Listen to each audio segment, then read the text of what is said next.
మీరు చూడండి ఎంత దారుణం అంటే, మోసం ఎట్లుంటుందంటే, ఒకటేమో 6 గ్యారంటీలు, అఫిడవిట్లు, దేవుళ్ళ మీద ఒట్లు, అవన్నీ మీకు తెలుసు. నేను చెప్పా, నిన్న చూసిన నేను టీవీలో, జాతీయ టీవీలో ఆజ్ తక్ అనే టీవీ, కాంగ్రెస్ యొక్క అధికార ప్రతినిధి ఆమె ఉంటుంది, పెద్ద మనిషి ఒక ఆమె, సుప్రియానో శ్రీప్రియానో, ఆమె చెప్తున్నది నిన్న, జాతీయ మీడియాలో కాంగ్రెస్లో మోసం ఎట్లుంటుందో చెప్తుంది.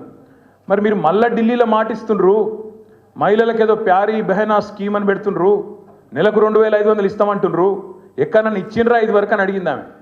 అడిగితే ఆమె ఏమంటది ఎరికేనా, తెలంగాణలో 90 లక్షల మంది ఆడబిడ్డలకు నెలకు 2500 మా ప్రభుత్వం ఇస్తున్నది, నెలకు టంచన్గా ఇస్తున్నదని ఆడ గంటాపదంగా మోసం చేస్తూ అబద్ధాలు చెప్తా ఉన్నారు. మరి ఇంతకంటే మోసం, ఇంతకంటే దగ ఉంటుందా? అంటే ఇక్కడ ఇయ్యనిది ఇచ్చినట్టు, ఉన్నది లేనట్టు, ఏదో ఒక ఊహాజనితమైన మోసపూరితమైన ప్రపంచ నిర్మాణం చేయడం. ఇక రెండవది విధ్వంసం. నిజంగా మనకున్న ఇబ్బంది ఏ పాటి ఇబ్బంది? ఇక్కడ హైదరాబాదితులు వచ్చి ఇల్లు కోల్పోతుంటే ఏడ్చిలు చూడు, వాళ్ళ ఇబ్బంది ముందు మనది ఏమి ఇబ్బంది? ఇవాళ లగచర్లలో రైతులు భూములు ఇవ్వకపోతే తీసుకుపోయి 40 రోజులు గిరిజన రైతులను జైల్లో పెట్టిన చూడు, వాళ్ళ ఇబ్బంది ముందు మనది ఏమి ఇబ్బంది?